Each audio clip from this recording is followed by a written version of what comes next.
Price എല്ലാവരും ടെൻഷനിലാണെന്ന് തോന്നുന്നല്ലേ? ആണോ? ഞങ്ങൾ കഴിഞ്ഞ ദിവസം സാമച്ചൻ അറിയാം, ഞങ്ങൾ GCC ഗ്രൂപ്പുണ്ട്. അപ്പം ആ ഗ്രൂപ്പിലിങ്ങനെ 5 രാജ്യക്കാരുണ്ട്. അപ്പം സാധാരണ എപ്പോഴും ആക്റ്റീവായിട്ട് ഒക്കെ സംസാരിച്ചുകൊണ്ടിരിക്കുന്നത്. അപ്പം ഞാനും നമ്മൾ സാധാരണ നിലയിൽ ഞാൻ പറഞ്ഞത് വേറൊന്നുമല്ല, ചില കാര്യങ്ങളിങ്ങനെ സംസാരിച്ച് വിഷയത്തിൽ ഇപ്പോൾ പലരും ബെഹറിനെ പറ്റി ചോദിക്കുമ്പോൾ ഞാൻ അതിന് ഉത്തരം കൊടുക്കും, എങ്ങനെയാണ് കാര്യങ്ങൾ. അപ്പോൾ എന്നോട് ഒരാൾ യുഎയിലുള്ള ജയസൂര്യ എന്ന് പറഞ്ഞ ഒരാൾ, പുള്ളി ഹിന്ദു വിശ്വാസി, പുള്ളി ഇരിക്കുന്ന ആളാണ്. ഞാൻ ഇട്ട ഒരു വോയിസ് ചിലപ്പോൾ പുള്ളിക്ക് ഫീൽ ചെയ്ത് എങ്ങനെയാണെന്ന് തോന്നുന്നു. ഞാനെന്താ കേട്ടപ്പോഴും പക്ഷേ എൻ്റെ വോയിസിൻ്റെ അകത്തൊന്നും എനിക്ക് തോന്നുന്നു അത്ര ഒരു പോസിറ്റീവായിട്ടല്ലാതെ തോന്നിയില്ല. പക്ഷേ ചിലപ്പോൾ പുള്ളിക്ക് അത് തോന്നി കാണുമായിരിക്കും. ചിലപ്പോൾ ഞാൻ ഈ ഇവിടുത്തെ കാര്യങ്ങൾ അപ്ഡേറ്റ് ചെയ്യുന്നതുകൊണ്ടായിരിക്കും. പുള്ളിയോട് എടുത്തു പോയി ചോദിച്ചൊരു ചോദ്യമുണ്ട്, അച്ചായ നമ്മളൊക്കെ പ്രാർത്ഥിക്കുന്ന അവരല്ലേ, അല്ലെങ്കിൽ നമ്മൾ വിശ്വസിക്കുന്ന ദൈവം, ഞാനും പുള്ളി നമ്മൾ വിശ്വസിക്കുന്ന ദൈവം നമ്മളെ എത്രത്തോളം കരുതുന്നുണ്ട് സംബന്ധിച്ച തെളിവാണ്. ഒരു വോയിസ് എന്നോട് വേണമെങ്കിൽ ഞാൻ കേൾപ്പിക്കും. അപ്പോൾ നമ്മൾ എല്ലാവരും ബലപ്പെടുത്തേണ്ടവരല്ലേ. നമ്മൾ ജനിച്ചാൽ ഒരിക്കൽ മരിക്കും. ഇത് സുവിശേഷം പറയുക, ഇത് GCC കൂടെ. ഞാനങ്ങ് ഊളിപ്പോയ പോലെ. അപ്പോൾ എന്ന് വെച്ചാൽ നമ്മൾ പോലും നമ്മളെ ആൾക്കാർ നോക്കിക്കൊണ്ടിരിക്കുകയാണ് എന്താ സാഹചര്യം എന്നുള്ളത്. ആ ഒരു സാഹചര്യത്തിൽ കൂടെ നമ്മൾ കടന്നു പോകുന്നത്. അപ്പം ഞാൻ തിരുത്താനിടയായി. ഞാൻ എന്തായാലും അതിന് പേഴ്സണലി പുള്ളി മെസ്സേജ് ഇട്ട് ഞാൻ പറഞ്ഞു, നമ്മൾ ഇതൊക്കെ പറയുമ്പോൾ ചിലപ്പോൾ നമ്മുടെ കൂടെ നിൽക്കുന്നവരൊക്കെ ചിലപ്പം വലിയ പ്രതിസന്ധി നിൽക്കുന്നവരായിരിക്കും. അപ്പോൾ നമ്മൾ ആശ്വസിപ്പിക്കണം. അപ്പോൾ കഴിഞ്ഞ വെള്ളിയാഴ്ച നമ്മളിവിടുന്ന് മീറ്റിംഗ് കൂടി ഇവിടുന്ന് പോയ സമയമുണ്ട്, കഴിഞ്ഞ വെള്ളിയാഴ്ച. അപ്പം പാസ്സായതിന് മുമ്പായിട്ട് ചോദിച്ച് മീറ്റിംഗ് ഓൺലൈൻ വേണോ എന്നൊക്കെ ചോദിച്ച് സാറിന് മെസ്സേജ് ഇട്ട്, എന്തായാലും നമുക്ക് ഒരുമിച്ച് കൂടി വരാനുള്ള ഒരു സന്തോഷം കൊണ്ടാണ് ഞാൻ ആ മെസ്സേജ് ഇട്ടേ. നമുക്ക് ഒരുമിച്ച് കൂടാം, പുറത്തധികം വേണ്ട, അകത്ത് നിന്ന് സംസാരിച്ചാൽ മതി, അല്ലെങ്കിൽ മീറ്റിംഗ് കൂടിയാൽ മതി എന്നൊക്കെ പറഞ്ഞിട്ടത് നമുക്ക് ഒരുമിച്ച് കൂടാൻ വേണ്ടിയാണ്. ഇവിടുന്ന് ഞങ്ങൾ പോയി കഴിഞ്ഞപ്പോഴും ഇവിടുന്ന് ആരാധന കഴിഞ്ഞ് ഞങ്ങൾ പോവാം. വെള്ളിയാഴ്ച ആണല്ലോ, വെള്ളിയാഴ്ച എന്നോട് പറഞ്ഞു, അച്ഛാ നമുക്ക് സാധനം എല്ലാം സ്റ്റോക്ക് ചെയ്യണം. ഞാൻ എന്നാ എല്ലാവരും സഭയിലുള്ള എല്ലാവരും സാധനം എല്ലാം സ്റ്റോക്ക് ചെയ്തിട്ടുണ്ട്, ഇനി ഒന്നും നോക്കണ്ട, ഗോതമ്പൊടി ലൂലില്ല. ഞാൻ പറഞ്ഞു ഗോതമ്പൊടി ലൂലില്ല, നീ ചപ്പാത്തി അങ്ങനെ ഉണ്ടാക്കാറില്ലല്ലോ, ചോറാണല്ലോ അതിൻ്റെ. അപ്പം ഗോതമ്പൊടി ഇല്ല, തീർന്നിരിക്കുമെന്ന് പറഞ്ഞു. ലൂലു തീർന്നിരിക്കുന്നത്. അപ്പം ഞാൻ സത്യം പറഞ്ഞു കഴിഞ്ഞാൽ സോബിയക്കോട് കൂടുതൽ സാധനങ്ങൾ വെള്ളിയാഴ്ച പോയി, അല്ലെങ്കിൽ ഇടയ്ക്കിടയ്ക്ക് എല്ലാം പോയി സാധനങ്ങൾ വാങ്ങിക്കുന്നുണ്ട്.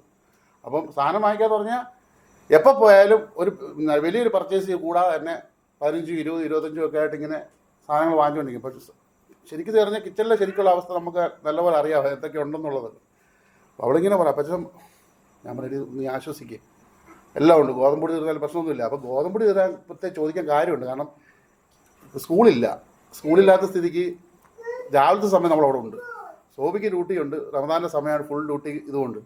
അപ്പം ഗോതമ്പൊടി പറയുമ്പോൾ ഞാൻ അറിഞ്ഞു ഗോതമ്പൊടി വാങ്ങിച്ചിട്ട് ഇനി ചപ്പാത്തി കൂടെ ഞാൻ ഉണ്ടാക്കേണ്ടത്, മനസ്സിലായോ? എന്ത് കാരണം വെച്ചാൽ ഞാൻ ഗോതമ്പൊടി വാങ്ങിക്കത്തില്ല.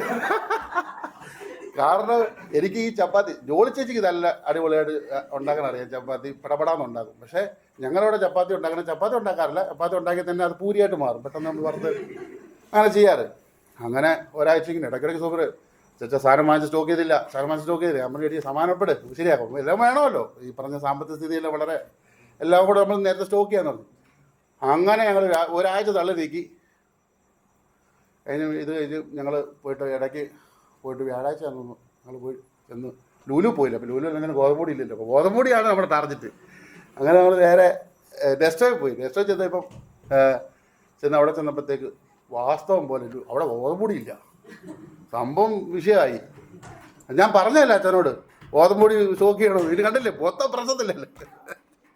ഞാൻ പറഞ്ഞു ഇനി വെയിറ്റ് ചെയ്യും, ഞാനത് അന്വേഷിക്കട്ടെ. ഞാനവിടെ പോയിട്ട് ഇടിച്ച് കയറി അതിൻ്റെ ഇവിടെ മറ്റേ ഇതിൽ പോയി ചോദിച്ചിട്ട് ഗോതമ്പൊടി ഉണ്ട് ചേട്ടാ, ഗോതമ്പൊടി തീർന്ന് നോക്കട്ടെ, ചിലപ്പോൾ ചാക്കുമെല്ലാം കിടപ്പുണ്ടെന്ന് പറഞ്ഞ പുള്ളി അത് ഒരു ചാക്കുണ്ടെന്ന് പറഞ്ഞു. കേൾക്കാത്ത പാടെ എനിക്ക് ആശ്വാസമായി, കാരണം ഗോതമ്പൊടി കിട്ടുമല്ലോ. അതിനോട് സാറിന് പാക്ക് ചെയ്ത് വെക്കുന്ന, ഈ പ്രാവശ്യം പാക്ക് ചെയ്തില്ല, ഇത് തന്നെയാണ് പാക്ക് ചെയ്ത് വെക്കുന്നത് നമ്മുടെ ഗോതമ്പൊടി. അതിനാകുമ്പോൾ 100 പിൽസ് കൊടുത്താൽ മതി. മറ്റേ ഇതുണ്ട് കേട്ടോ, അയ്യോ അത് പറഞ്ഞപ്പോൾ മറ്റേ കൂടിയ ഇതുണ്ട് ഗോതമ്പൊടി ഉണ്ട് കേട്ടോ. അപ്പം ഇങ്ങനെ ഇത് പറഞ്ഞ് സംഭവം പാക്ക് ചെയ്ത്, അപ്പം ഞാൻ നോക്കി ഇനി ഒന്നും നോക്കണ്ട, ഒരു 5 കിലോ എടുത്തു. 5 കിലോ എടുത്തു. നമ്മൾ ഗോതമ്പൊടിൻ്റെ സത്യം പറഞ്ഞാൽ ആ പാടെ ഗോതമ്പോശ ഉണ്ടാകും, പിന്നെ ഗോതമ്പോശ ഉണ്ടാക്കാറ്. 5 കിലോ എടുത്തു. ഇന്നലെ എനിക്ക് സമാനമില്ല, ഒരു 5 കിലോ എടുത്തോളാൻ പറഞ്ഞു. 5 കഴിഞ്ഞ് 10 ആയി. ഈ 10 കിലോ വീട്ടിൽ ഇരിക്കുക. അപ്പോൾ 10 കിലോ ആയി. അതിനുശേഷം എന്നിട്ടും ഒരു സമാധാനമാണ്. അടുത്ത 5 കിലോയുടെ പറഞ്ഞതിന് മുമ്പേ ഞാനപ്പം ഈ വചനം ഇങ്ങനെ എന്താ വായിച്ചുകൊണ്ടിരിക്കുന്ന സമയം, അതായത് സിജോബർ ഇങ്ങനെ ഇത് പറഞ്ഞപ്പം ചില അനുഭവങ്ങൾ അവർ പറഞ്ഞു, എൻ്റെ അച്ഛാ ഈ അച്ഛനെ എവിടെ പോയിട്ട് ഇനി വീട്ടിലെ കാര്യം എല്ലാം വിളിച്ച് പോവും. ഞാൻ പറഞ്ഞു, എടി എന്ത് ചെയ്യാൻ, അനുഭവം ഇല്ലാതെ പറയാൻ പറ്റത്തില്ലല്ലോ. ഇത് പറയുമ്പോൾ പിറ്റേ ദിവസം പറയാമെന്നാണ് പറഞ്ഞത്. എന്തെങ്കിലും ഒരു അനുഭവം വേണമല്ലോ, അതുകൊണ്ടൊക്കെ പറഞ്ഞ കേട്ടോ. അപ്പം നമുക്ക് ആ ഉൽപ്പത്തി പുസ്തകം 6-ാം അധ്യായത്തിൽ അതിൻ്റെ അവസാന ഭാഗം 21-ാമത്തെ വാക്യം വായിച്ചത്.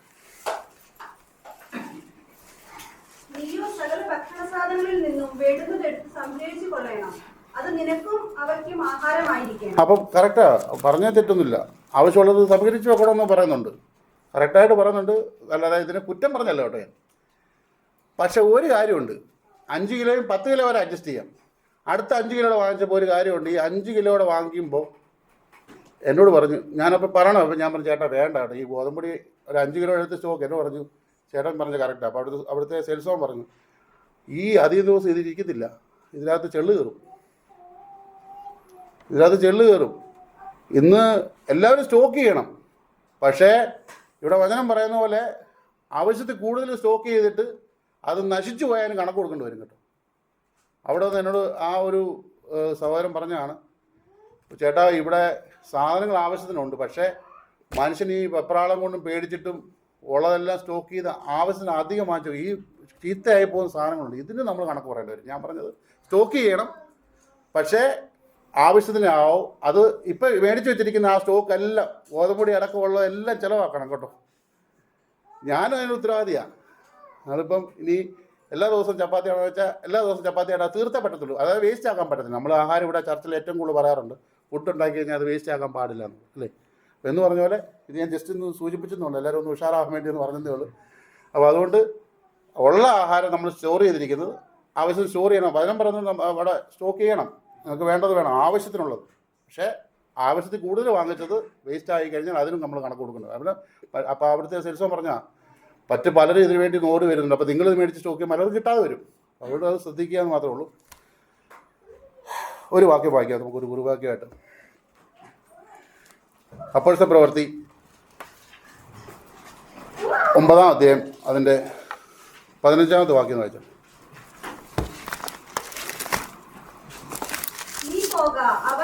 അവന്റെ നാമം ജാതികൾക്കും രാജാക്കന്മാർക്കും പേർമക്കൾക്കും മുമ്പിൽ വഹിപ്പാൻ ഞാൻ തിരഞ്ഞെടുത്തിരിക്കുന്ന ഒരു പാത്രമാകുന്നു. മതി, നമുക്ക് പ്രാർത്ഥിക്കാം. ഹല്ലേലൂയ, സ്തോത്രം സ്തോത്രം സ്തോത്രം സ്തോത്രം സ്തോത്രം സ്തോത്രം സ്തോത്രം സ്തോത്രം. Hallelujah hallelujah hallelujah.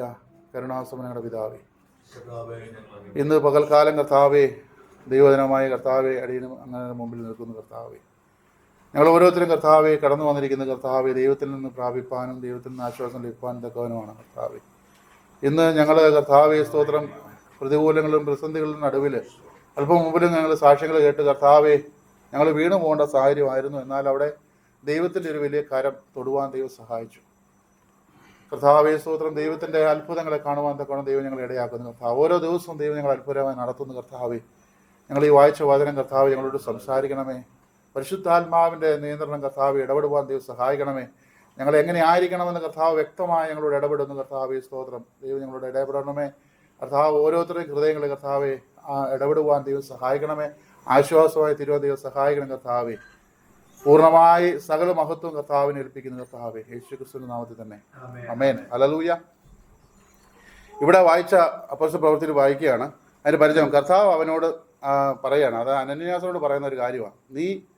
അവൻ എൻ്റെ നാമം ജാതികൾക്കും രാജാക്കന്മാർക്കും ഇസ്രായേൽ മക്കൾക്കും മുമ്പിൽ വഹിപ്പാൻ ഞാൻ തിരഞ്ഞെടുക്കുന്ന ഒരു പാത്രമാണ്.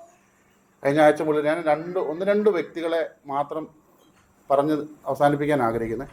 ഇവിടെ പറയുന്നുണ്ട്, ദൈവം ഒരു പാത്രമാക്കാനായിട്ടാണ്, ഉപയോഗിക്കാനായിട്ടാണ് ദൈവം തിരഞ്ഞെടുത്തിരിക്കുന്നത്. ഇന്ന് പകൽക്കാലം നമ്മളിൽ ഓരോരുത്തരെയും ദൈവം ആഗ്രഹിക്കുന്നത് ഒരു തിരഞ്ഞെടുപ്പാണ്. അതിന് മുമ്പ് നമ്മൾ കേട്ടു, കഷ്ടതകളുണ്ട്, പ്രയാസങ്ങളുണ്ട്. ഇതെല്ലാം നമ്മളെ കടത്തി വിടുമ്പോഴും ദൈവം പറയുന്നുണ്ട്, ഞാൻ ഒരു പാത്രം. ഇന്ന് ഇവിടെ പറയുകയാണ്, ദൈവത്തിൻ്റെ ഒരു പാത്രമാകാൻ നമ്മളിന്ന് ഒരുക്കമാണെങ്കിൽ ദൈവം നമ്മളോട് സംസാരിക്കും. ദൈവത്തിൻ്റെ ഒരു പാത്രമാകാൻ വേണ്ടി നമ്മൾ ഒരുക്കമാണെങ്കിൽ ദൈവം നമ്മളെ ഉപയോഗിക്കും, ദൈവം നമ്മളെ നടത്തും. കാരണം എന്തിനാണെന്ന് വെച്ചാൽ, അനേകരെടുത്ത് നമുക്ക് ചെന്നെത്തുവാൻ കഴിയാത്ത സ്ഥലങ്ങളിൽ ദൈവത്തിൻ്റെ ഉപകരണമായി നമ്മൾ ചെല്ലാൻ പറ്റും. അതിന് മറ്റൊന്നും വേണ്ട, ദൈവത്തോടുള്ള, നമുക്കറിയാം നമ്മളൊരു ബലഹീനരാണ്, ചിലപ്പോൾ നമ്മൾ മനുഷ്യരാണ്, ചിലപ്പോൾ നമുക്ക് സാധിക്കാത്ത പല സ്ഥലങ്ങളുണ്ട്. പക്ഷേ ദൈവം അവിടെ നമ്മൾ ഉപയോഗിക്കാൻ പോവുക. നമുക്കറിയാം ചില വാക്കുകൾ പോലും മതി നമ്മൾ ആശ്വസിപ്പിക്കാൻ, അല്ലേ? ഇവിടെ ദൈവവചനം പറയുകയാണ്, നീ അങ്ങോട്ട് ചെല്ല്. അനന്യാസിനോട് പറയാ, നീ അവിടെ ചെല്ല്. നമുക്കറിയാം നമ്മൾ ഈ ഭാഗങ്ങളൊക്കെ ഒത്തിരി പ്രാവശ്യം വായിച്ചും പ്രസംഗം കേട്ട വിഷയമാണ്. പക്ഷേ എന്തുകൊണ്ടാണ് ഈ ഭാഗത്ത് ഈ ഭാഗങ്ങളിൽ എന്നെ ടച്ച് ചെയ്തുകൊണ്ടാണ് ഇവിടെ പറയാണ് ശൗലിനോട്. ശൗല് ഈ പല സ്ഥലങ്ങളിലും പലരെ ഉപദ്രവിച്ച വാക്യങ്ങളൊക്കെ വായിക്കണ്ട, എല്ലാവർക്കും അറിയാം. പലരെ ഉപദ്രവിച്ചും പല കാര്യങ്ങൾ ചെയ്തും ആ സമൂഹത്ത് മൊത്തം ഒരു സാക്ഷ്യം തനിക്കുണ്ട്. അതെന്താ? ദൈവജനത്തെ ഉപദ്രവിക്കാൻ വേണ്ടി താൻ ഒരുങ്ങി ഇറങ്ങിയിരിക്കുന്ന ഒരു സാക്ഷ്യം തനിക്കുണ്ട്. പക്ഷേ അവിടെ പറയാണ്, അനന്യാസിനോട് പറയാം, അതായത് താൻ അവിടെ വീണു, താൻ ഉപദ്രവിക്കാൻ ഇറങ്ങിയപ്പോൾ താൻ അവിടെ വീണു, തന്നെ സൗഖ്യമാക്കാൻ വേണ്ടിയാണ് ഈ ആ ഭാവം വായിക്കുമ്പോൾ അറിയാം. എൻ്റെ വേണമെങ്കിൽ ഒരു കാര്യം ചെയ്യും, അതിൻ്റെ 11-ാം വാക്യം വായിച്ചേ. കർത്താവ് അവനോട്, നീ എഴുന്നേറ്റ് നേർവീതി എന്ന തെരുവിൽ ചെന്ന് യൂദായുടെ വീട്ടിൽ തർസോസുകാരനായ ശൗൽ എന്ന പേരുള്ളവനെ അന്വേഷിക്കുക. വായിച്ചു. അവൻ പ്രാർത്ഥിക്കുന്നു. അനന്യാസ് എന്നൊരു പുരുഷൻ അകത്തു വന്ന് താൻ കാഴ്ച പ്രാപിക്കേണ്ടതിന് തന്റെ മേൽ കൈവയ്ക്കുന്നത് അവൻ കണ്ടിരിക്കുന്നെന്ന് കൽപ്പിച്ചു. അതിന് അനന്യാസ്, കർത്താവേ, ആ മനുഷ്യൻ യെരൂശലേമിൽ നിന്റെ വിശുദ്ധന്മാർക്ക് എത്ര ദോഷം ചെയ്തു എന്ന് പലരും പറഞ്ഞു, ഞാൻ കേട്ടിരിക്കുന്നു. ഇവിടെയും നിന്റെ നാമത്തെ വിളിച്ചപേക്ഷിക്കുന്നവരൊക്കെയും പിടിച്ചുകെട്ടുവാൻ അവൻ മഹാപുരോഹിതന്മാരുടെ അധികാരപത്രം ഉണ്ട് എന്ന് ഉത്തരം പറഞ്ഞു. മതി. ഹല്ലേലൂയ, സ്തോത്രം. വളരെ വ്യക്തമായി എല്ലാവർക്കും അറിയാം ഇയാള് എല്ലാവരും ഉപദ്രവിച്ചുകൊണ്ടിരിക്കുന്ന ഒരാളാണെന്ന് എല്ലാവർക്കും അറിയാം. പ്രത്യേകിച്ച് ഈ അനന്യാസ് എന്ന് പറഞ്ഞ ശിഷ്യനും അറിയാം എന്താ സംഭവിക്കുന്നത്. ആരാണ് അവിടെ പറയുന്നതെന്നുള്ളത് ശരിക്കും പറഞ്ഞാൽ ഞാൻ അവിടോട്ടാണ് കിടക്കാൻ വരുന്നത്. അതായത് ഇവിടെ ഈ കാര്യം യേശുക്രിസ്തു അല്ലെങ്കിൽ ആ വ്യക്തിയോട് സംസാരിക്കുന്നത് ആരാണെന്ന് ഒരു പക്ഷേ ഇവിടെ പോലെ എനിക്കത് എങ്ങനെ അത് പോയിന്റ് ഔട്ട് ചെയ്യാൻ പറ്റുന്നില്ല. യഥാർത്ഥത്തിൽ അവിടെ വാസ്തവമാണ്. ആ പുള്ളി ശരിക്കായ, അതായത് ലോകജനത്തെ അല്ലെങ്കിൽ ആ ഒരു സമൂഹത്തെ അത്രത്തോളം പ്രയാസപ്പെടുത്തിക്കൊണ്ടിരിക്കുന്ന ഒരാളാണ്. പക്ഷേ ദൈവം പറയാണ്, നീ അവിടെ ചെല്ലുക എന്ന് പറയാം. പക്ഷേ ദൈവത്തോട് തിരിച്ചു ചോദിക്കുകയാണ്, അല്ലെ ദൈവത്തോട് പറയുകയാണ്, യേശുക്രിസ്തു സംസാരിക്കുകയാണ്. ആ വ്യക്തി പലരെയും പിടിച്ചു കെട്ടി തനിക്ക് അധികാരപത്രം എല്ലാം ഉണ്ടെന്ന് പറയുക. പക്ഷേ ഉണ്ടെന്ന് പറയുമ്പോഴും തനിക്കൊരു മാറ്റം, അല്ലെങ്കിൽ ദൈവത്തിൻ്റെ ആരാണ് പറഞ്ഞയക്കുന്നെന്നുള്ള ഒരു, ഞാൻ അവിടേക്കാണ് വരുന്നത്. അതായത് ആരാണ് നിന്നോട് ഈ കാര്യം പറഞ്ഞത്, നീ അവിടെ ചെല്ലാൻ പറഞ്ഞത് ആരുടെ കരങ്ങളിലാണ് ഈ നിയന്ത്രണം മൊത്തം ഇരിക്കുന്നത്? യഥാർത്ഥത്തിൽ യേശുക്രിസ്തുവാണ് പറയുന്നത്, കർത്താവാണ് പറയുന്നത്, നീ അങ്ങോട്ട് പൊയ്ക്കോ. നീ ഒരു പ്രതിസന്ധിയിലോട്ട് പോവുകയാണോ, നീ ഒരു ജോലിക്ക് പോവുകയാണോ, നീ ഒരു സ്ഥലത്ത് ചെല്ലുകയാണോ, ഇന്ന കാര്യം ചെയ്യുവാണോ, നീ അങ്ങോട്ട് പൊക്കോ എന്ന് പറഞ്ഞയക്കുന്നത് നമ്മുടെ ദൈവം കർത്താവ് പറയുക. നീ പൊക്കോ, നിന്നെ നിയന്ത്രിക്കുന്ന ഒരുവൻ ഞാനുണ്ട് നിന്റെ പടകിൻ്റെ അകത്ത്. നമുക്ക് പലപ്പോഴും മനസ്സിലാകാത്തൊരു കാര്യമുണ്ട്. ഇപ്പോഴും നമ്മളെപ്പോഴും പറയുന്നൊരു കാര്യം, നമ്മുടെ തലയിൽ ഒരു മുടി താഴെ വീണ ആരറിയണം? നമ്മൾ മറന്നു പോകുന്നതുകൊണ്ടാണ്. നമ്മൾ ഒരിക്കലും സംശയിക്കേണ്ട. ഇവിടെ പറയുകയാണ്, അനന്യാസിന് പറയാം, നീ ചെല്ല്, നേർവീതി കൂടെ ചെന്ന് അവിടെ ചെന്നിട്ട് നീ അവിടെ പോയിട്ട് ഇന്ന ആൾ. അപ്പോൾ ആ പുള്ളി പറയും, ഇതിനകത്ത് സാക്ഷ്യമുണ്ട്, എല്ലാം ഉണ്ട്. അപ്പം കർത്താവ് പറയുന്നൊരു കാര്യമാണ്, എനിക്ക് അവനെ കൊണ്ട് എന്താ കാര്യം എന്ന് പറയും. ഇന്ന് പലപ്പോഴും നമ്മളെപ്പറ്റിയൊക്കെ ആൾ എഴുതി വെച്ചിട്ടുണ്ടാവും. പലപ്പോഴും ഞാൻ ചിന്തിച്ചിട്ടുണ്ട്, പല ആൾക്കാരെ പറ്റി നമ്മൾ ഒത്തിരി ചിന്തിച്ച് വെച്ചിട്ടുണ്ട്, ആ ആൾ അങ്ങനെ ആയിരിക്കുമെന്ന്. പക്ഷെ ദൈവത്തിൻ്റെ ഒരു പ്രത്യേകത എന്ന് പറയും, നമ്മുടെ കർത്താവിൻ്റെ ഒരു പ്രത്യേകത എന്ന് വെച്ചാൽ ആ ആൾക്ക് എന്ത് സംഭവിച്ചു എന്നുള്ളതും സംഭവിച്ചുകൊണ്ടിരിക്കുന്നതും സംഭവിക്കാൻ പോകുന്നത് എന്താണെന്ന് വ്യക്തമായി അറിയുന്ന ഒരാളാണ് നമ്മുടെ കർത്താവ്. ഓക്കെ, ഈ കർത്താവിന് അറിയാം ഈ ആളെ കൊണ്ട് എനിക്ക് എന്ത് ആവശ്യമുണ്ടെന്ന്, അല്ലേ? ഈ ആളെ കൊണ്ട് എന്താണ് എനിക്ക് ചെയ്യാൻ പറ്റുന്നത്. അവിടെ പറയുന്നുണ്ട്, അവിടെ കർത്താവ് പറയാണ്, അനന്യാസ് പറയാണ്, നീ ചെല്ല്, എനിക്ക് ഈ ആളെ കൊണ്ട് എന്താ ആവശ്യം? ജാതികളുടെ ഇടയിൽ സുവിശേഷം പറ. പിന്നെ ആരെ വിടണം? രാജാക്കന്മാരുടെ ഇടയിൽ. കർത്താവ് അതായത് രാജാക്കന്മാരുടെ ചില ഇടത്ത് പോയി സംസാരിക്കണമെങ്കിൽ ചില ആൾക്കാർ ഉപയോഗിക്കുമെന്ന്. അവിടെ ചിലയിടത്ത് ഉപയോഗിക്കണമെങ്കിൽ ദൈവത്തിന് വ്യക്തമായ പ്ലാനുണ്ട്. ഇന്ന ആളെ കൊണ്ട് ഇന്ന ആൾ പ്രവർത്തിപ്പിച്ചാലേ പറ്റത്തുള്ളൂ. അവിടെ പറയുകയാണ്, ഈ ആളെ കൊണ്ട് എനിക്ക് ആവശ്യം. ഞാൻ അവിടെ നിൽക്കുക. നമ്മളൊരു കാര്യം മനസ്സിലാക്കേണ്ടത്, യേശുക്രിസ്തു നമ്മളെപ്പറ്റി ഉദ്ദേശിക്കുന്ന പദ്ധതിയിലേക്ക് നമ്മളൊന്ന് ഏൽപ്പിച്ചു കൊടുക്കുന്നതാണ്. നമ്മളൊരു പാത്രമാക്കി മാറ്റാനിടയാണ്. ഞാൻ ആദ്യം ആ സംസാരിച്ച ഭാഗത്തേക്ക് തന്നെ വരിക. നമ്മളെ നിയന്ത്രിക്കുന്ന ആരാണെന്നൊന്ന് മനസ്സിലാക്കുക. അവിടെയാണ് നമ്മുടെ പോയിന്റ് യഥാർത്ഥത്തിൽ മനസ്സിലാക്കണം. ഇതിൻ്റെ നിയന്ത്രണം ആരുടെ കയ്യിലാണ്, ആരാണ് പറയുന്നത് എന്നുള്ളത് വ്യക്തമായി നമ്മളൊന്ന് ഓർക്കുക എന്നാണ് നമ്മൾ ചിന്തിക്കേണ്ടത്. ഇവിടെ ഞാൻ ആ ഭാഗത്തുനിന്ന് കിടക്കുകയാണ്. അടുത്തൊരു ഭാഗം പറയുന്നുണ്ട്. ഇതേപോലെ തന്നെ നമ്മുടെ ഈ ശൗലിൻ്റെ അടുത്ത് ഇടപെട്ട പോലെ തന്നെ നമുക്കറിയാം, എല്ലാവർക്കും അറിയാം, ഇന്ന കാര്യം ഞാൻ ആദ്യം സൂചിപ്പിച്ച ഒരു വാക്യത്തിൽ നമ്മുടെ ഉൽപ്പത്തി പുസ്തകം 6-ാം അധ്യായത്തിനകത്ത് പറയുന്നുണ്ട്, നോഹ തന്നോട് പറയുന്നുണ്ട് താന് ഒരു പെട്ടകം വേണം, അല്ലെങ്കിൽ ദൈവത്തിൻ്റെ ഒരു ആലോചന, അല്ലെങ്കിൽ ആ ഒരു ജനം മൊത്തം, ആ ദൈവം സൃഷ്ടിച്ച ആ ജനം മൊത്തം വഷളാവുമ്പോൾ, നമുക്കെല്ലാം ആ ഭാവം അറിയാം, വഷളാവുമ്പോൾ ഉണ്ടാകുന്ന ഒരു സാഹചര്യം എന്താണ്? ദൈവത്തിന് അത് സഹിക്കാൻ പറ്റില്ല. പക്ഷേ നോഹയ്ക്ക് ദൈവത്തിൻ്റെ കൃപ ലഭിച്ചു എന്ന് പറഞ്ഞു. നമുക്ക് ആ വാക്യം ഒന്ന് വായിക്കാം. 6-ാം അധ്യായം അതിൻ്റെ 8-ാം വാക്യം ഒന്ന് വായിച്ചിട്ട്.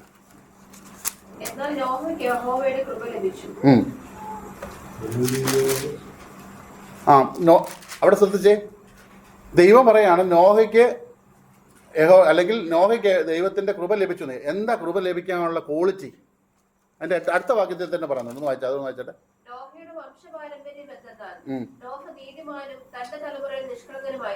ഉണ്ടോ?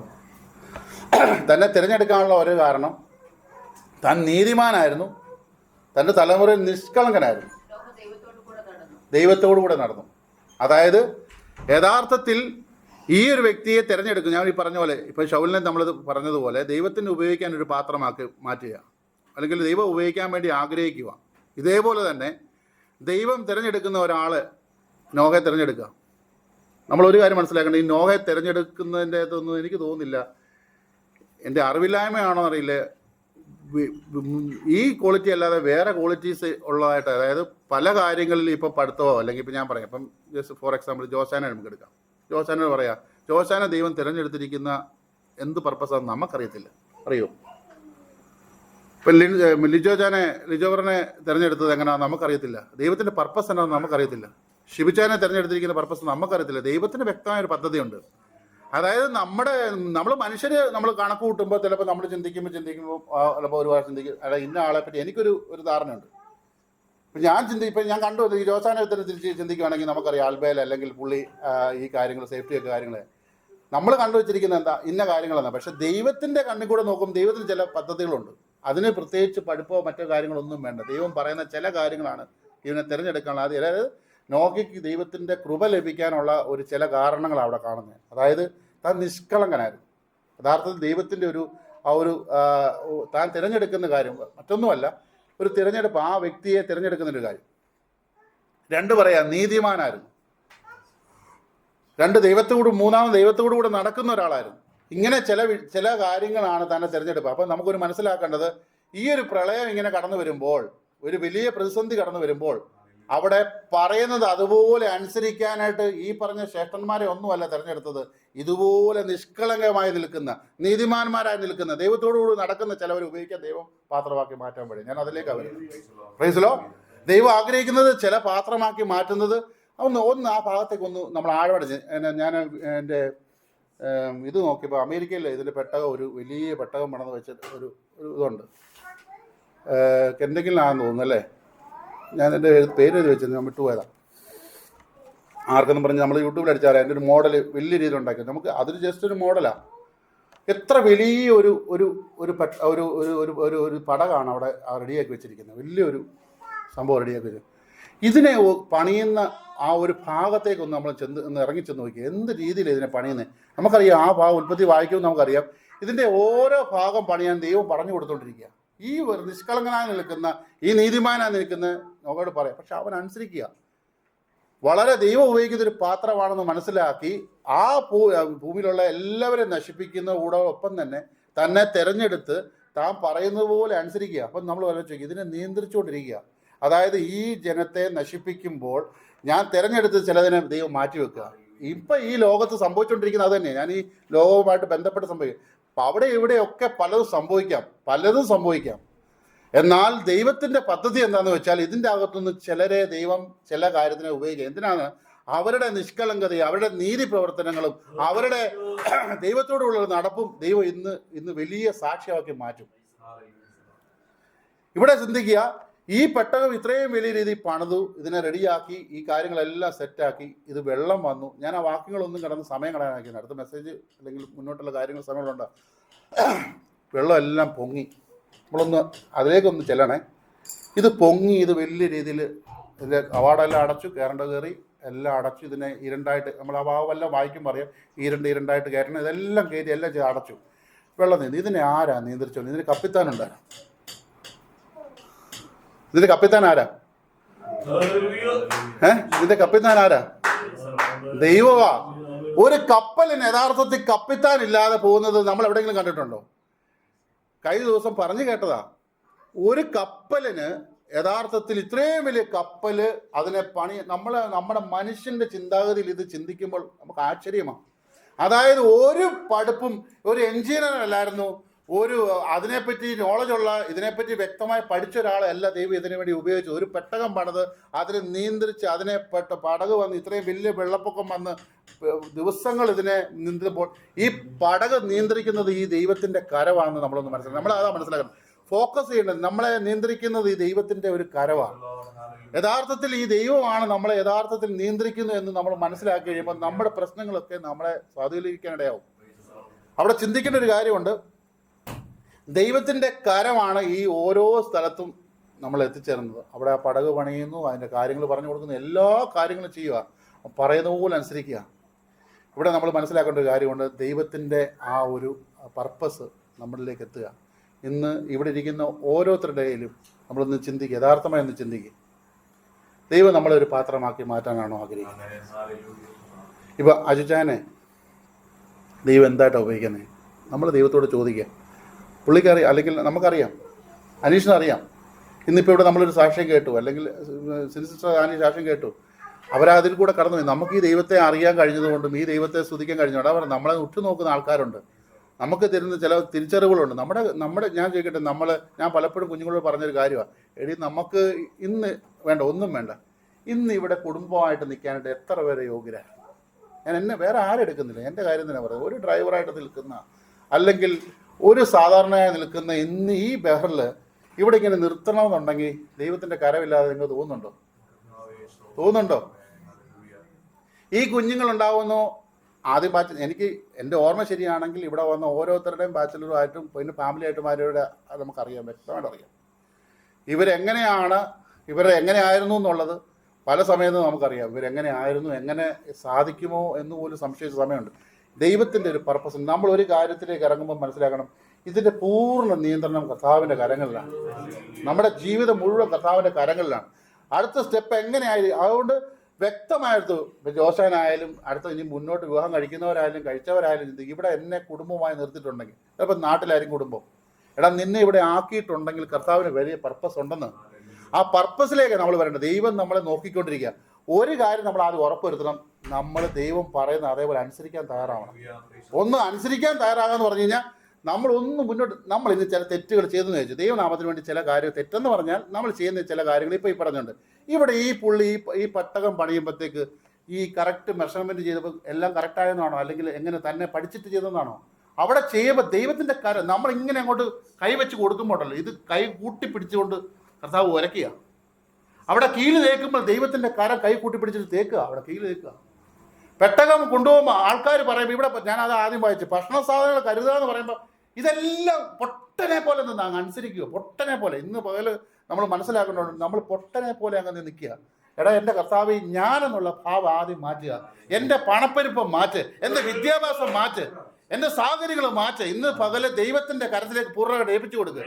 കർത്താവെ, ഇന്ന് ഞാൻ പലപ്പോഴും കുഞ്ഞുങ്ങളോട് പറഞ്ഞു, എൻ്റെ കുഞ്ഞു പിള്ളേരെ നിൻ്റെ അപ്പനും അമ്മയ്ക്കും ഒരു യോഗ്യത ഉണ്ടായിട്ടല്ല ദൈവം ഇന്ന് നിർത്തിയേക്കുന്നത്. ഞാൻ കഴിഞ്ഞ ആഴ്ച നിങ്ങൾക്ക് ബിസിനസ്സുകാരായിട്ടുള്ള നിൽക്കുന്ന സാമച്ചനൊക്കെ പലർക്കും അറിയാം. ഇവിടെ ബിസിനസ്സായിട്ട് നിൽക്കുന്ന ഒത്തിരി പേരുണ്ട്. ജോലി കിട്ടുന്നവർക്ക് അറിയാം, അവർക്ക് ചിലപ്പോൾ ശമ്പളം കിട്ടും. അവരും പ്രതിസന്ധിയാണോ സിറ്റുവേഷൻ ആകത്തില്ല. ബിസിനസ്സായിട്ട് നിൽക്കുന്നവർക്ക് അറിയാം, ഇപ്പം എല്ലാം ബാങ്ക് വഴിയായി സാലറി. ഞാനും എടുത്തു വെച്ചിട്ടുണ്ട്, വണ്ടി സാലറിയും എല്ലാം എടുത്തു വെച്ചിട്ടുണ്ട്. അടുത്ത സെക്കൻഡ് ഈ പൈസ ട്രാൻസ്ഫർ ചെയ്ത് കമ്പനിയിൽ ഇതൊന്നും അറിയണ്ട, കറക്റ്റ് സമയത്ത് ശമ്പളം കൊടുത്തില്ലേ CR ബ്ലോക്ക് ആവും. എൻ്റെ മുമ്പിൽ ഒരു വഴിയില്ല. പെട്ടെന്ന് നിങ്ങൾക്കറിയാം, സ്കൂൾ അടച്ചതോടെ പെട്ടെന്ന് എല്ലാവരും ചവിട്ടി പൈസ തരും. പക്ഷെ എല്ലാവരും ഒന്ന് അടുത്ത സിറ്റുവേഷൻ എന്നാ അറിയാൻ പറ്റും. കറക്റ്റ് സമയത്ത് കൊടുക്കണം. ഈ പൈസ നമുക്ക് CRൽ അവിടെ ഓഫീസിൽ എത്തിക്കണം. അത് ബാങ്ക് വഴി ആൾക്കാർക്ക് സാലറി എത്തണം. ഞാൻ അപ്പോഴെന്നോട് ദൈവം സംസാരിച്ചൊരു കാര്യമുണ്ട്. എൻ്റെ പൊന്നു മോനെ, ഞാനിത് സിജോവർ എന്നോട് ഈ സുവിശേഷം പറഞ്ഞപ്പോഴത്തേക്ക് ദൈവം ഏത് വാക്ക് എടുക്കുന്നേ? എടാ, നമ്മുടെ അടുത്തോട്ട് ദൈവം അടുത്തടുത്ത് വരുക. മോനെ, നിന്നോട് ഞാൻ സംസാരിക്കാൻ വരിക, നിന്നോട് ഞാൻ ഇടപെടാൻ വരികയാണ്. പക്ഷെ നീ അതൊന്ന് കേൾക്കാൻ തയ്യാറല്ല. എന്നാൽ ഞാൻ പറഞ്ഞിട്ട് ഒരു ദിവസം ഞാൻ ഗ്യാപ്പ് ഇട്ട്. എന്തിനാ അറിയോ? ഒന്ന്, ഈ യുദ്ധവും കെടുക്കടി ഞാനിതിൻ്റെ പുറകെയാ.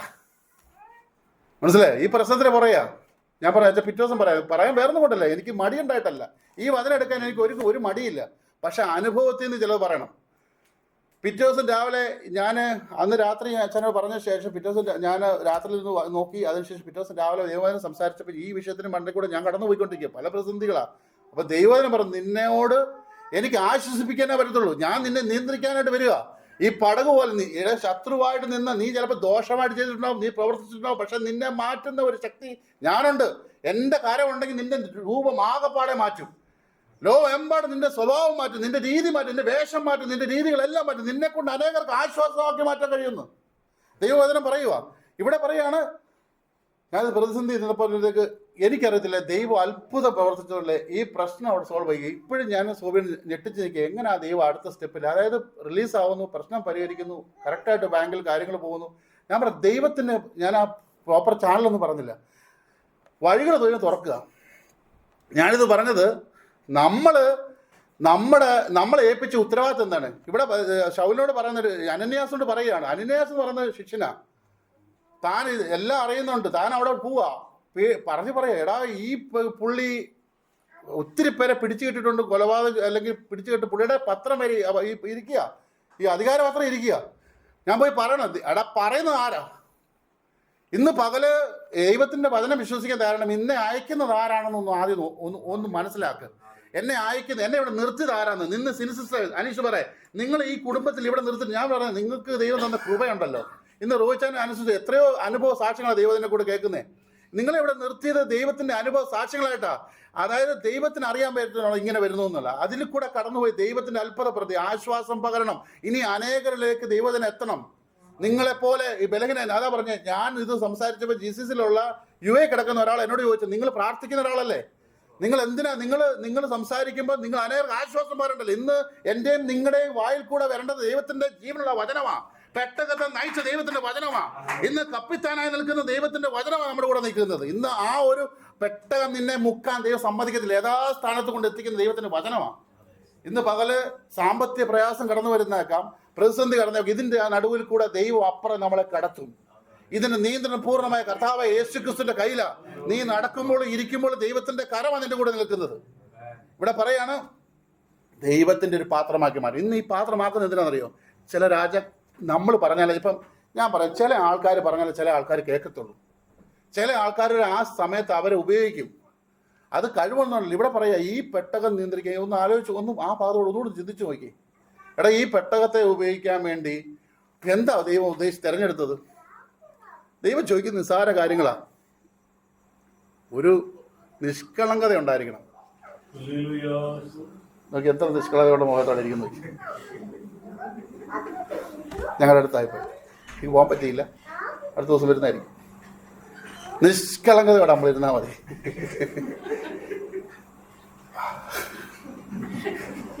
സത്യം പറഞ്ഞ നിഷ്കളങ്കതയുള്ള മുഖമായിട്ടാണ് തോന്നുന്നത്. ഞാൻ തമാശ പറഞ്ഞാണെങ്കിലും എനിക്ക് സത്യം പറഞ്ഞാൽ ഭയങ്കര ഇഷ്ടമാണ്.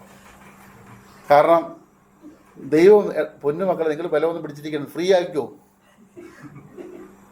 ഞാനിട്ട ആദ്യത്തെ വീഡിയോ മാതൃഭൂമി വരെ വന്നു. അപ്പോൾ എനിക്ക് മനസ്സിലായി നമ്മൾ പറയുന്നത് എവിടം വരെ വരുമെന്നുള്ളത്. സത്യം പറഞ്ഞു, ആദ്യം പടക്കം പൊട്ടിയപ്പം ഞാനൊരു ടെറസിൽ ഇറങ്ങി നിന്ന് ഞാനും പിള്ളേരും കൂടി എടുക്കുന്ന വീഡിയോ ആണ്. ഞങ്ങളുടെ ഗ്രൂപ്പിൽ മാത്രമേ ഇട്ടുള്ളൂ. 1 മണിക്കൂർ കഴിഞ്ഞതിന് മുമ്പ് മോച്ചാൻ്റെ വോയിസും മെസ്സേജും ഒക്കെ മാതൃഭൂമി ന്യൂസ് ഹൈലൈറ്റായിട്ട് ബെഹറിന് കാണിക്കുന്നു. എവിടെയാണ് എനിക്ക് ഇട്ടത്? ഞാൻ നോക്കി, പൊട്ടുന്നടാ, അവിടെ പൊട്ടുന്നു, ഇവിടെ പൊട്ടുന്നു. എടാ, നമ്മൾ പോലും അറിയുന്നില്ലെന്ന്, നമ്മളെ വൈറലാക്കുമെന്ന്. അതുകൊണ്ട് ഞാൻ പറഞ്ഞ ഒറ്റ കാര്യമുള്ളൂ, അതോടെ നിർത്തി. അത് കഴിഞ്ഞപ്പോഴാണ് പിന്നെ നിയമങ്ങൾ മാറ്റിയതും പ്രശ്നമായത്. അവർ വൈറലാക്കിയത്, അതായത് നിയമങ്ങൾ മാറ്റി, പ്രശ്നങ്ങൾ മാറ്റി, പിന്നെ മനസ്സിൽ തൊട്ട വിഷയമാണ്. മനസ്സിലായോ? അപ്പോൾ അതുകൊണ്ട് ദൈവത്തിൻ്റെ കാര്യങ്ങൾ ഏൽപ്പിക്കും. നമ്മളൊന്നും ഭാരപ്പെടണ്ട. നിഷ്കളങ്കതയോടെ നീതിമാനായിട്ട് ദൈവത്തോട് കൂടെ നടന്നാൽ മതി. പ്രതിസന്ധികളെല്ലാം അതിജീവിക്കാൻ ദൈവത്തിൻ്റെ കരം ഉണ്ടാവും. ഇന്ന് ഞാൻ വളരെ ആ സീരിയസ് പറഞ്ഞ് അത് ആരും മാറിപ്പോകണ്ട. നമ്മൾ യഥാർത്ഥത്തിൽ ഇന്ന് സുരക്ഷിതരാണ്. എന്നാൽ ഞാൻ പറഞ്ഞ പോലെ ഇന്ന് ഓരോരുത്തരും കരുതി വെച്ചിരിക്കുന്ന മൈദമാവും ഗോതമ്പാവും നിങ്ങൾ കണക്ക് കൊടുക്കേണ്ടി വരും. അത് നിങ്ങൾ സൂക്ഷിച്ചോണം. ഞാൻ ലഘൂകരിക്കുന്നതല്ല. യഥാർത്ഥത്തിൽ പോയിന്റ് എന്നാന്ന് വെച്ചാൽ, ഇന്ന് ഞാൻ നിങ്ങൾക്ക് മനസ്സിലായ തരത്തിൽ എനിക്കിപ്പോഴും ഒരു സാറ്റിസ്ഫൈഡ് ആയിട്ടില്ല, ഇത് പറഞ്ഞ് ഫലിപ്പിക്കാൻ പറ്റിയിട്ടില്ല. അതായത് ദൈവത്തിൻ്റെ കരമാണ് നമ്മളെ നിയന്ത്രിക്കുന്നത്. നോഹയോട് പറഞ്ഞത് ഒറ്റ കാര്യമേ ഉള്ളൂ, പറയുന്ന പോലെ നീ അനുസരിച്ചോ, പെട്ടകം പണിതോ, ഗോപുരന്മാരെ നിങ്ങൾ തിരഞ്ഞെടുത്തോ, ഇതിൻ്റെ ചരിത്രമോ ഇതിൻ്റെ പിന്നിലുള്ളതോ പുറയിലുള്ളതോ ഒന്നിനെപ്പറ്റി നീ വറിയിടാവണ്ട. നീ വറിയിടാവണ്ട. നീ പറയുന്നത് പോലെ അനുസരിച്ചോ. നിന്നിലുള്ള ചില ക്വാളിറ്റീസ്, ദൈവം നമ്മളെ ചില ക്വാളിറ്റീസ്, ഇവിടെ നമുക്കറിയാം, നമ്മളെ ദൈവം കഴിഞ്ഞ ദിവസം നമ്മൾ ബൈബിൾ സ്റ്റഡിയിലാണ് എവിടെയോ പഠിച്ചൊരു സാഹചര്യമുണ്ട്. ദൈവം നല്ലതെന്ന് കണ്ടു, അല്ലേ? നമ്മളെ നല്ലതെന്ന് കണ്ട് ഏറ്റവും ഭംഗിയുള്ളതാണ് നമ്മളെ കണ്ടേക്കുന്നത്. നമ്മളിലൊരു ക്വാളിറ്റി ദൈവം നമ്മളെ നല്ല ക്വാളിറ്റിയായിട്ടാണ് ദൈവം നമ്മളെ വാർത്തെടുത്തിരിക്കുന്നത്. ആ ദൈവത്തിന് നമ്മളെപ്പറ്റി വ്യക്തമായി പറ്റുന്നത്. നമ്മൾ ഓരോരുത്തരും ഓരോ ക്വാളിറ്റി, നമ്മളെ തൊടുവാൻ ദൈവത്തെ ഉപയോഗിക്കാൻ ഒരു പാത്രമുണ്ട്. അച്ചായന് ആലയിലല്ലേ താമസിക്കുന്നത്. അച്ചായന് ദൈവം പല സ്ഥലങ്ങളിൽ വിടുന്നുണ്ട്. ദൈവത്തിൻ്റെ കൃപ അനുഭവിക്കാൻ ദൈവം സഹായിക്കുന്നില്ലേ? എത്രയോ നമ്മൾ പ്രാർത്ഥന വിഷയങ്ങൾ, നമ്മൾ എത്രയോ വിഷയങ്ങളിൽ നമുക്ക് കൂടെ കടന്നുപോയിട്ടുണ്ട്. ദൈവം അവിടെ അത്ഭുതം ചെയ്തിട്ടില്ലേ? നമുക്ക് തുറന്നു പറയാനായിട്ട് നമ്മുടെ വാ തുറക്കാൻ ദൈവത്താണ്. ചിലപ്പോൾ നമ്മളെ വലിയ കഴിവൊന്നും ഇല്ലെന്ന്, പക്ഷെ ദൈവം നമ്മളെ കഴിവാക്കുക, അവിടെ പണിയാൻ തയ്യാറാണ്. അതുകൊണ്ട് ഈ ദിവസങ്ങളിൽ നമ്മൾ ഓരോരുത്തരെയും ദൈവം സഹായിക്കട്ടെ എന്ന് മാത്രമേ പറയാനുള്ളൂ. അതുകൊണ്ട് ഒരു കൂടെ ആ വചനത്തോടൊന്ന് പറഞ്ഞ് കൂട്ടി തിരിക്കുക. അതിൻ്റെ 15 വാക്യം എന്ന് പറഞ്ഞാട്ടെ.